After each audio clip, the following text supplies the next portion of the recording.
کیا آپ چاہتے ہیں کہ اللہ تعالیٰ آپ کو معاف فرما دے اور ان لوگوں میں شامل نہ کرے جن کو اللہ تعالیٰ ہرگز معاف نہیں فرمائیں گے؟ وہ کون لوگ ہیں؟ آئیے جانتے ہیں۔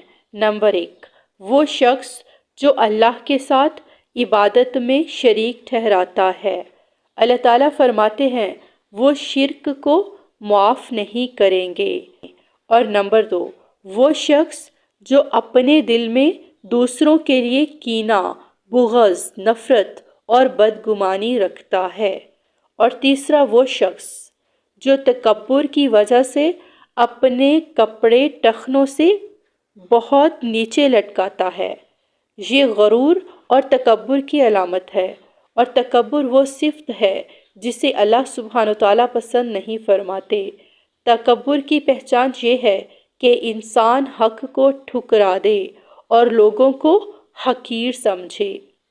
چوتھا، وہ شخص جو دنیاوی مفاد یا بغیر کسی شرعی وجہ کے اپنے رشتہ داروں سے تعلق توڑ لیتا ہے۔ اور پانچواں، وہ شخص جو اپنے والدین کے ساتھ بدسلوکی اور بے ادبی کرتا ہے۔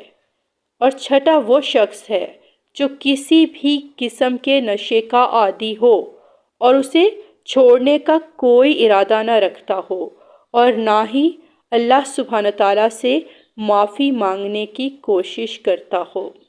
ایسے لوگوں کو اللہ سبحانہ تعالیٰ معاف نہیں فرمائیں گے۔ میری بہنوں اور بھائیوں، اللہ سبحانہ تعالیٰ کی رحمت بہت وسیع ہے، وہ معاف کرنے والا ہے، مگر شرط یہ ہے کہ ہم جھک جائیں، مان لیں اور سچی توبہ کریں۔